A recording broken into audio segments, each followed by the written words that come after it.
उपमुख्यमंत्री एकनाथ शिंदेंचा शरद पवारांनी सत्कार केला आणि त्यावरनं ठाकरेंच्या शिवसेनेचे खासदार संजय राऊत यांनी टीका केली होती आणि त्याला शरद पवारांनी त्यांच्या खास शैलीत उत्तरही दिलं.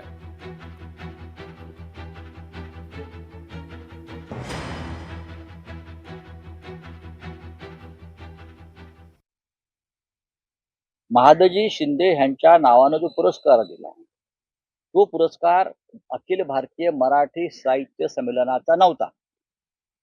पुण्यातली एक खाजगी संस्था आहे सरहद म्हणून, त्या संस्थेचा पुरस्कार महाराष्ट्र सदन त्यासाठी वापरलं गेलं आणि अखिल भारतीय मराठी साहित्य संमेलनाचं बॅनरच्या खाली ते दिल्यामुळे त्या पुरस्काराला महत्व मिळालं आणि पवार साहेबांना बहुतेक असं वाटलं असेल की तो साहित्य संमेलनाचा कार्यक्रम आहे.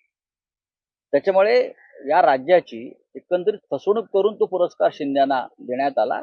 त्याच्या मागे काहीतरी मोठी गडबड आहे वेगळ्या प्रकारची.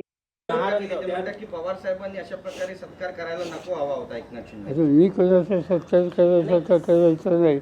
त्याला याची परवानगी घ्यावी लागत असेल तर हरकत नाही, ही लक्षात ठेवीन. लोकशाही मराठी ऐका, पहा, जागरूक रहा.